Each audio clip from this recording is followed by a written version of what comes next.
Hey, Keith Curtis here. I'm here at Kurt's Polaris with Kurt. We have the Kurt's Polaris gear down kit, and we're going to demonstrate how to put the kit on. First, we have the two sprockets. We have the new belt, which is a loss of ½ pound, believe it or not. And then we have the white primary or white secondary spring and a different helix along with the Durlin washer. And Kurt's Polaris also offers the tools to take the gears on and off. Some of the benefits of putting the gear down kit that we provide and designed over the summer and last spring is that we're running anywhere from 50 to 90 degrees cooler drive belt temperature on the clutches on the other side. Anytime you eliminate heat out of the clutches, you have better performance longer, and it saves the belts and makes them last longer without fraying and coming apart. By putting our gear down kit on here with the 8mm cog belt from Gates, we are actually transferring the horsepower to the track faster. So instead of using 2/3 of the clutch on the stock one, we're using all the clutches, because now we have enough horsepower to use all the clutches, and it transfers it all through. The sled's not going to go any faster than a stock sled. It may be a couple mile/an-hour slower, but we haven't seen that yet. In the right conditions, that could happen. The big gain is that we're going to be anywhere from 4 to 5 mile/an-hour track speed faster on the track speed, climbing the hill and in the powder. And track speed is your absolute best thing you can have in the mountains. First step of the process, take off the side panel and pop it off. And next we're going to go into popping the gears off. First you have to take off the Torx bolt.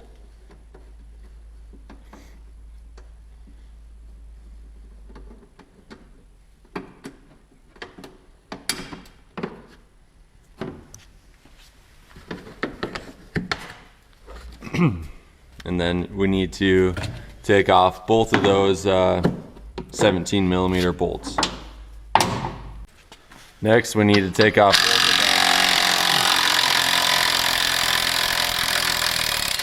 we're taking off both the 15mm bolts.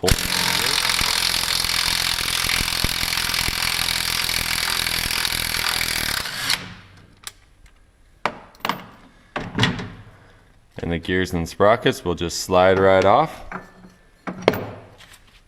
The next step is installing Kurt's Polaris tools into the splines where the gears go, so the gears will slide on easier. And tighten them with an Allen wrench. Action. When you're putting the gears on, you want to make sure that the guides for the belt alignment on the bottom one is into the inside, and that the top one is to the outside. So it looks like this. Then you just stick them on the cones, slide them down, slide them into place. And make sure the belt is facing out. Make sure you can read the letters of the belt. And they should slide right over Kurt's Polaris' tools and right onto the splines. And then we're gonna go into torquing it down. So before you put the new bolts into the sprockets, you need to put some blue Loctite on the threads, a fair amount. At least 4 drops. At least 4 drops.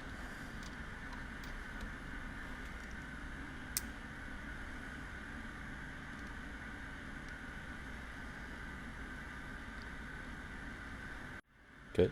And we're going to torque these at 45 foot-pounds.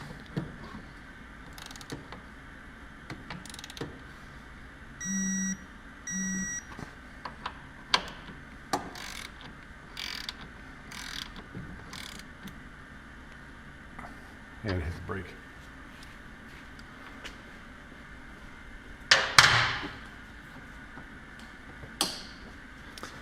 Make sure you lock the brake before you torque down the top one.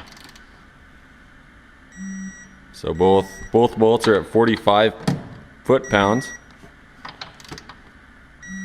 And now we'll go into the clutching side of things and throw in the helix and the secondary spring.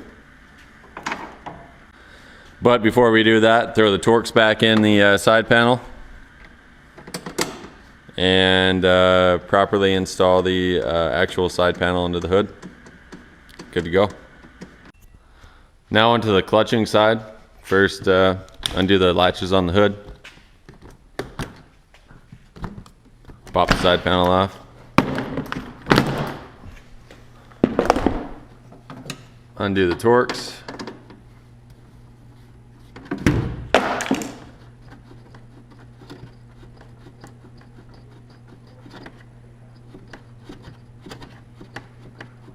Then once you get that off, take the clutch tool out, which actually works really well on this little rubber strap, by the way. Pop the belt off, and then we will pop the secondary off. Next step is popping off the secondary clutch. Okay, thanks. When you do this, make sure you don't lose the washers on the back side. There's none there, just make sure they stay on the spline itself. And we will go into throwing the new secondary spring into the clutch. Okay, the first step to taking off the helix on the secondary is loosening up the 4 Torx, the T27 screws. Sometimes you have to put some heat to it, and sometimes you actually have to hit the tops of the heads with a hammer to kind of loosen it up so the screws will come out. So you proceed and take out the screws the rest of the way. This particular one we got lucky and didn't have to do anything with because they come out, which is uncommon.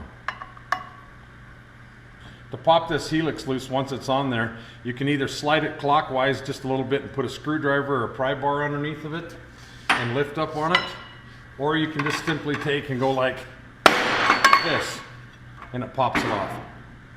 And that brings us into the next step, which is removing the snap ring from the secondary here. Okay, the first step is taking some snap ring pliers and taking out the actual snap ring, pulling that out. And then you're going to relieve the secondary spring tool.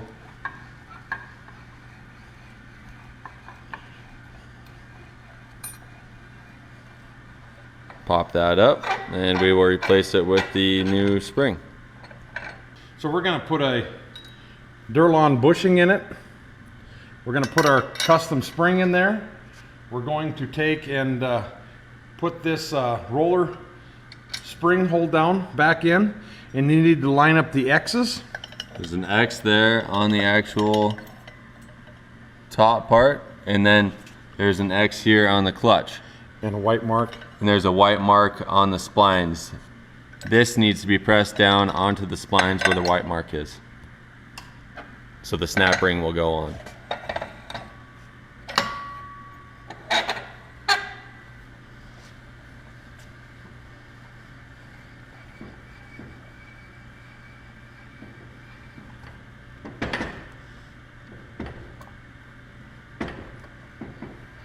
Just like so.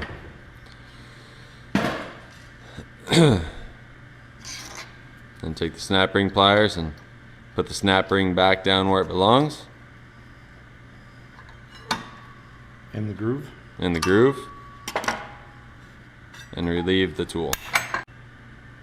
We're getting ready to install the helix, and we have a KPI low and a KPI high.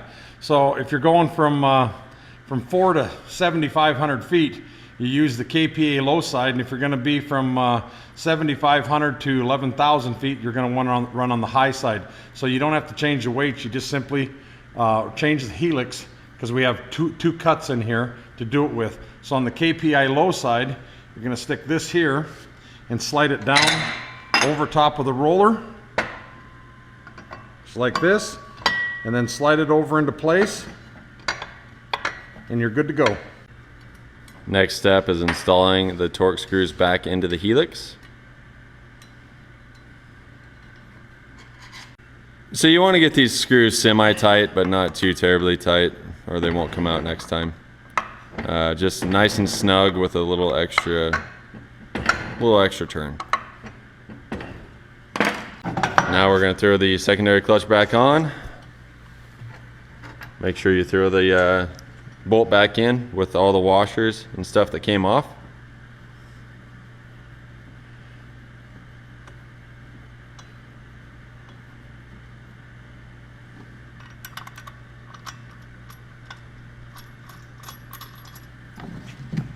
Throw the belt back on. Again with the Polaris reading out on the belt.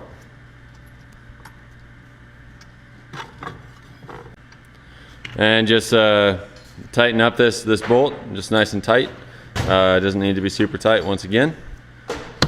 Throw this screw back in your bottom side panel there and throw your actual side panel back on. And then it's time to go whoop up on your buddies. Makes a heck of a difference.